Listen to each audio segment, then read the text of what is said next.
আসসালামু আলাইকুম। আমি আপনাদেরকে আজকে সুন্দর একটা জায়গা দেখাবো।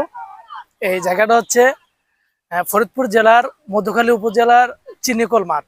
চিনিকল মাঠটা এক সময় এখানে সবাই বল খেলতো, কিন্তু সুন্দর একটা ব্যবসায়িক চিন্তা করে এইটাকে একটা বাগানে রূপান্তর করতেছে।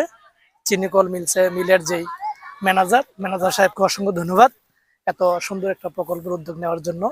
বাণিজ্যিকভাবে আম চাষ এখানে দেখলে দেখা যায়, বৃক্ষরোপণ ও আম বাগান। খুব সুন্দর একটা কথা লেখছে। এই বাগানটা একটা আর্থিক দিক দিয়ে লাভবান হওয়ার জন্য এটা করছে। যেমন আমি আপনি অনেকেই বেকার বসে থাকি, বা বাড়ির আনাচে কানাচে অনেক জায়গা থাকে, আমরা লজ্জায় কোনো কিছু করতে চাই না। আসলে যদি বাড়ির সাইডে বা পাশে যদি সামান্য কিছু জায়গা থাকে, সেখানে আপনি আম গাছ, লিচু গাছ, এরকম অল্প জায়গাতেও আপনি বাণিজ্যিকভাবে কিছু ফল উৎপাদন করতে পারেন। যদিও এটা জায়গাটা অনেক বিশাল, আর্থিকভাবে এটা থেকে ভবিষ্যতে কিছু পাওয়ার আশায় তারা বাগানটা করেছে। ধন্যবাদ আমি তাদেরকে, যারা এত সুন্দর একটা পরিকল্পনা মোতাবেক এই বাগানটা করতেছে।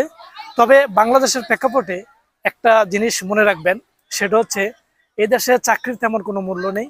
চাকরি দিয়ে জীবনে আপনার আশা আকাঙ্ক্ষা, মনের ইচ্ছা পূরণ করতে পারবে না।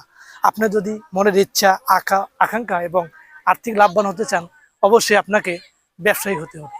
বিশেষ করে এরকম সুন্দর সুন্দর বাগান তৈরি করতে হবে, যেটা দিয়ে মানুষের নানান ধরনের চাহিদা পূরণ হবে।